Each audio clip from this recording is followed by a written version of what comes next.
Welcome to Chit Chatting with Jocelyn. I'm so glad you could join me. I'm your guest, Jocelyn, and this is part two of my wonderful guest, Tom Murray.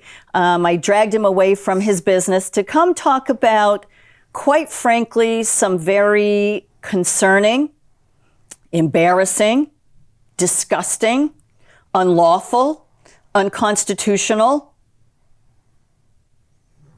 events that have taken your rights to vote, my rights to vote, and the integrity of our ballots and our votes. And if that doesn't concern you, I got a bridge to sell you. And it ain't the London Bridge in Arizona, because that already burned down. And so for those of you who are in the know, and the Queen died. So we're seeing all sorts of links and connecting dots. Well, we've got a whole bunch of them for you, and hopefully you watched the first half of the show so you could see where we were going. Let's fast forward, and thank you for joining me, Tom. Thanks. Sorry to ignore you. I'm so glad. Let's fast forward to Monday. We talked about court on Friday and how we tried very hard to prevent these machines being turned on. Correct. Not only are they, according to the New Hampshire Constitution, not lawful and not constitutional, we have accumulated, received, been given evidence that they are a public safety, public health issue. Correct. This is something that should have been jumped on immediately, and we didn't see that. Yeah, there's issues, multiple issues. So you touched upon the unconstitutional part of it. In 1979, these were put forward on a temporary basis. Mm-hmm. Selectmen were given the authority to go ahead and use these, which is an unconstitutional. It should have gone to the people. It should have been a vote. Should have been a vote. Right. Nevertheless, it was on a temporary basis. 3 years. I would submit to you, 1979 to 2022 is not temporary. No. No, it's not even close. And what moreover, are we talking, 38 years? What you're going to find, and there's a lot of municipalities, there was never a vote in the town. Correct. To use the machines. To use the machines. But Tom, I'm going to play devil's advocate. This is what I heard for the last 2 weeks. But Tom, this is 2022. I love my iPad. And you know what? Those town clerks and all those people, they work so hard. I don't want them staying up all night. Yeah. We need those machines. Well, we have a constitution for a reason. Amend it if you wanted technology. That's right. That's right. That's right. The second piece of that, probably the more concerning piece of that, is the safety of the machine. Yep. So there was an expert witness that was going to testify. I'm certain that he would have testified to the EMI. He could have spoken to the grounds in the machines mm-hmm. that were inadvertently cut, the decertification of the machine as a whole, mm-hmm. its loss of its UL listing Correct. Of the machine. Not to mention, sorry to interrupt, not to mention, we know lots of parts and pieces and chips over the 38 years have been replaced. That's right. But we don't know if they were manufacturer approved. We don't have serial numbers, so we don't actually know what they even put into the machines. That's right. It's not just the machine, it's the pieces in those machines. Each individual piece carries a UL listing, mm-hmm. and then the entire assembly of itself is also UL listing. Correct. So this would have had to gone back to a nationally recognized technical laboratory to get recertified. And the unfortunate part is, believe it or not, some of these machines actually have their certifications. There are municipalities that have done the right thing, mm-hmm. but the overwhelming majority of them do not. And they rely on LHS Associates as what is a distributor of these machines mm-hmm.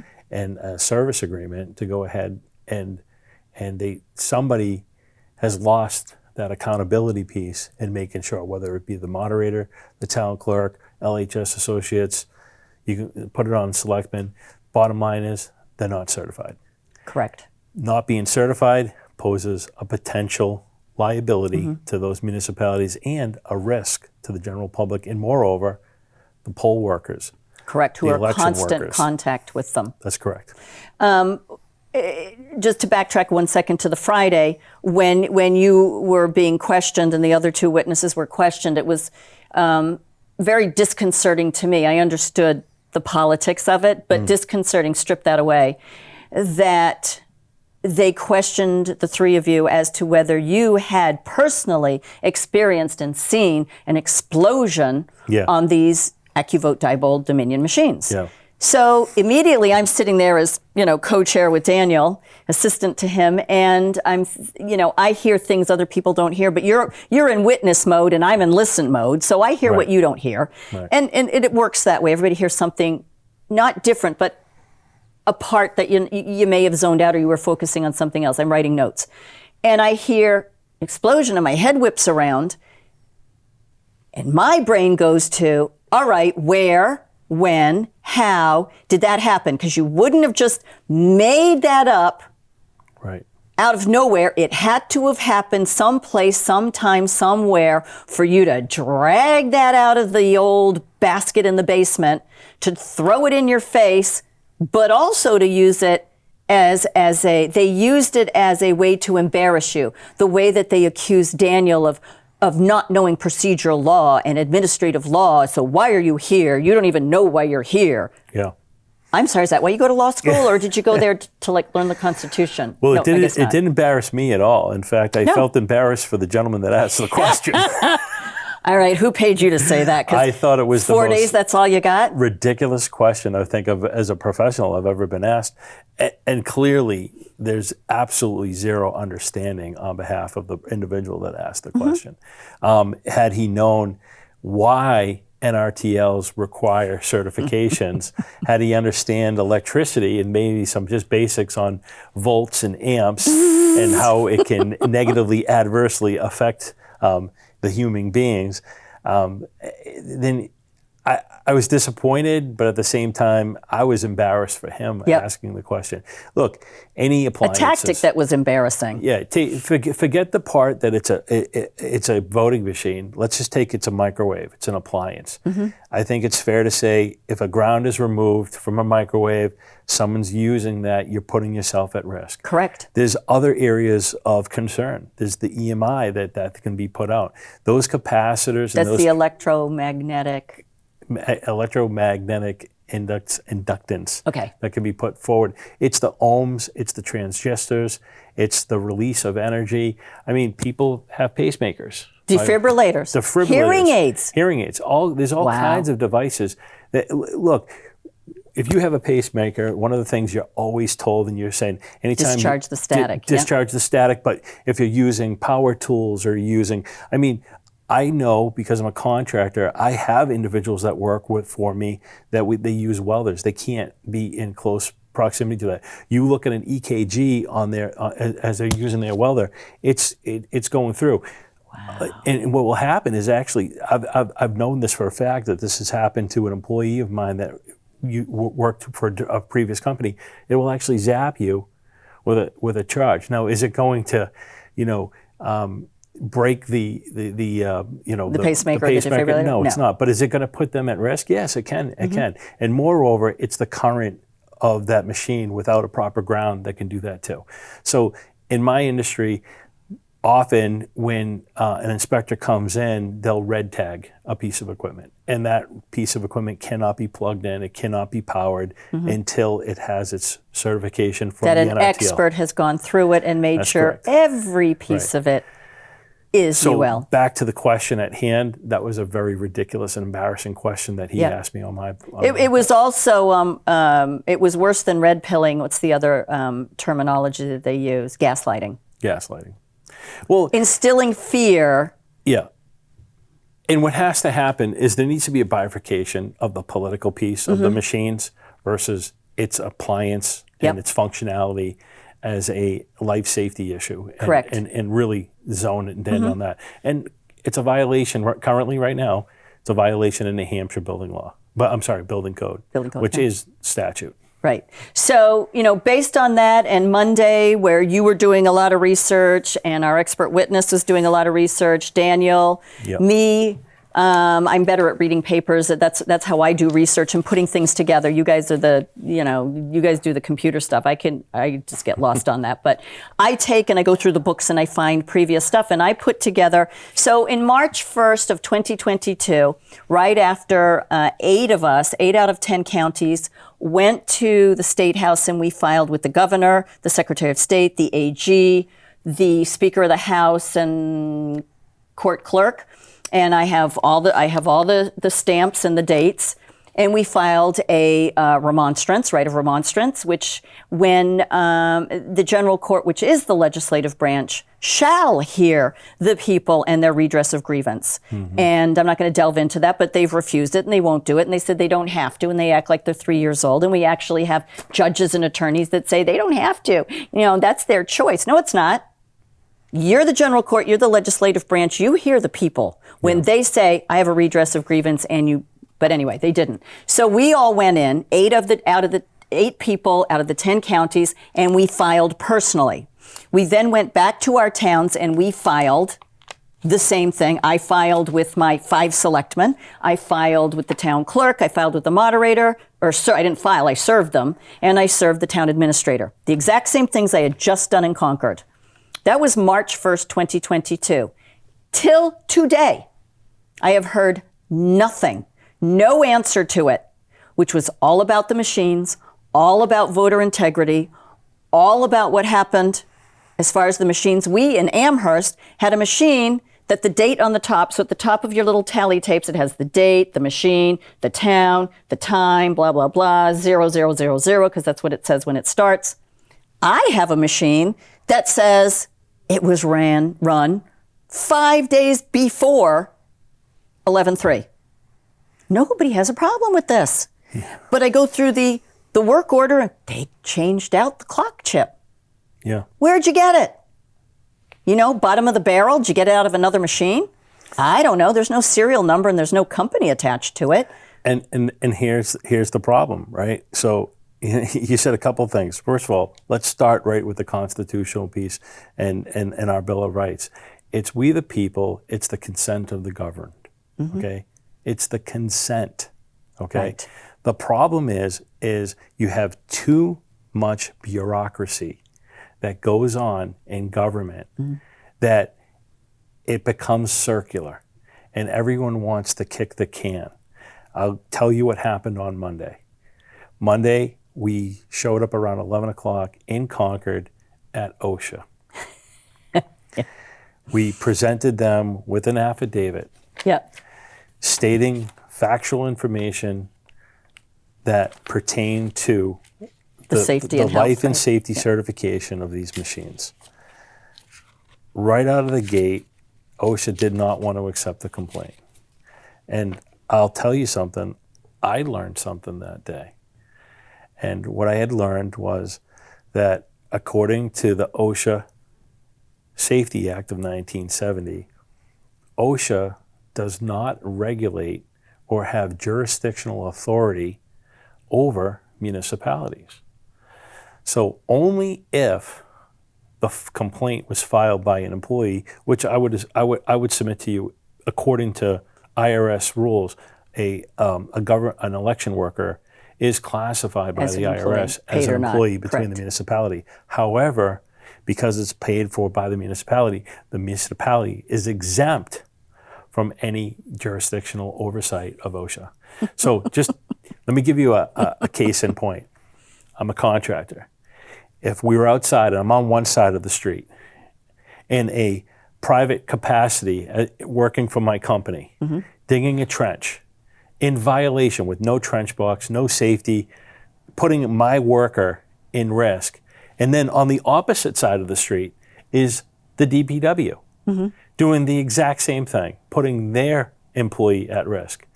I can be fined. But they can't. They can't.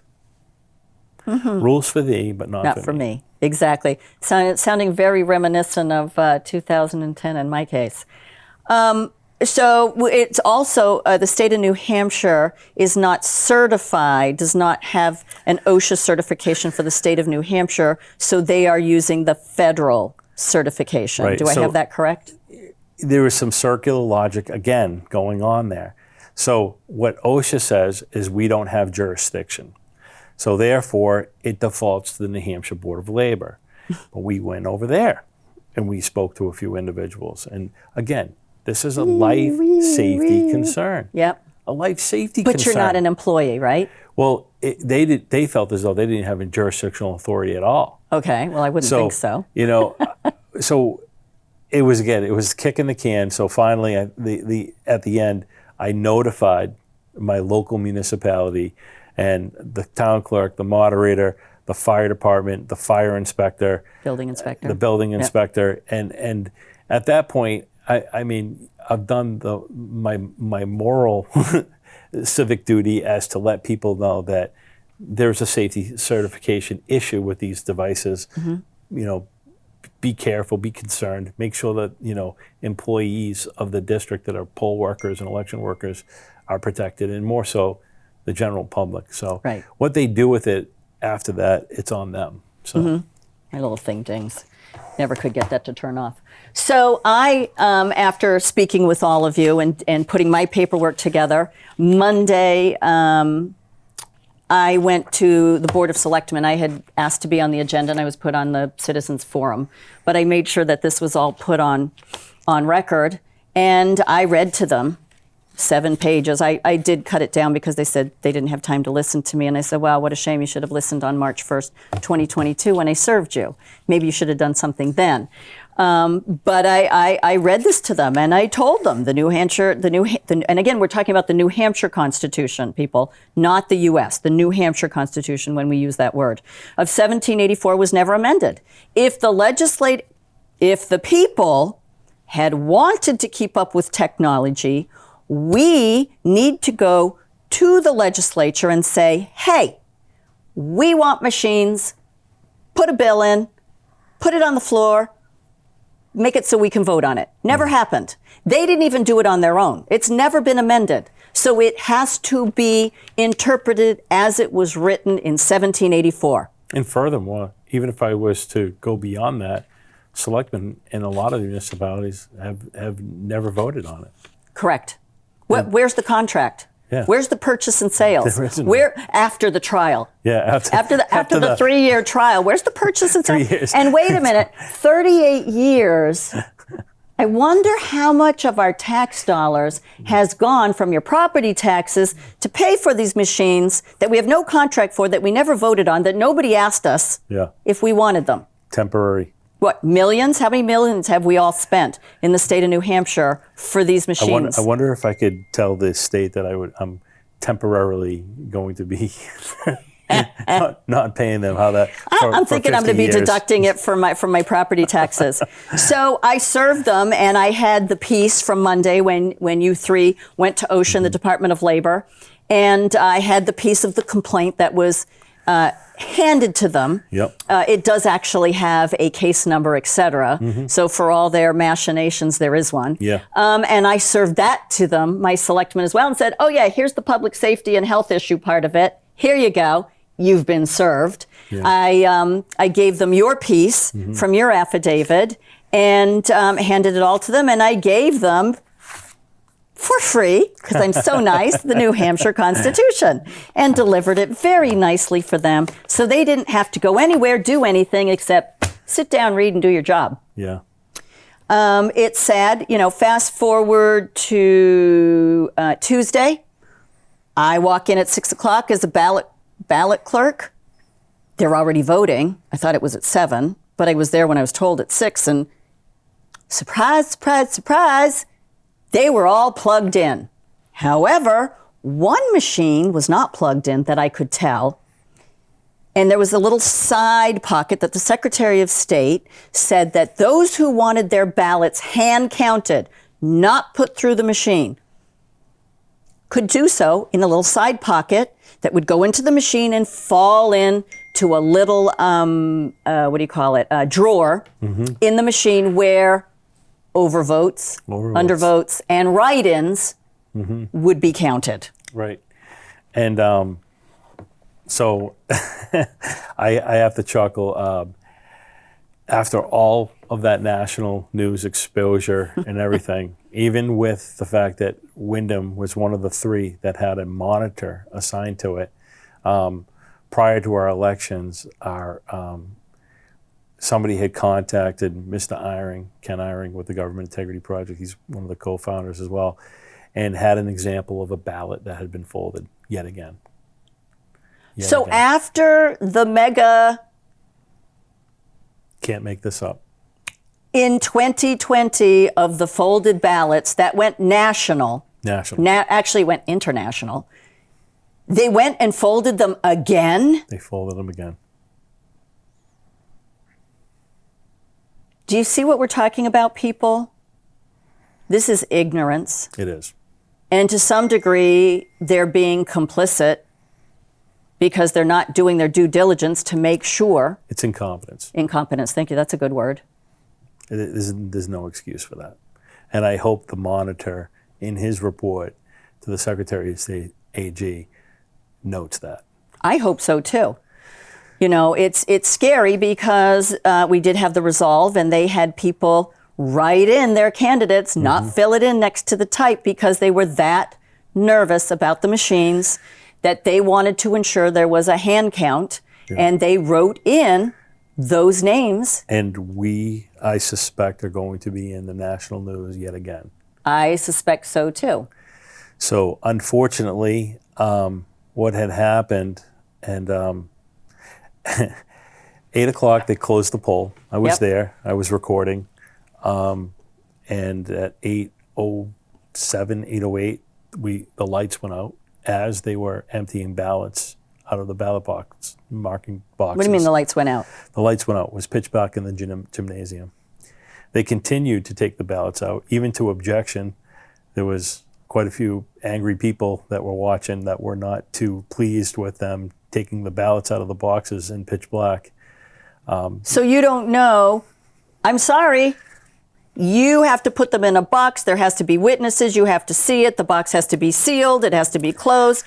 OMG. Yeah. So I videotaped. There was a conversation between Mr. Eyring and the moderator, Peter Griffin, and there was a request that was made to do everything 6 feet from the rail so people could witness.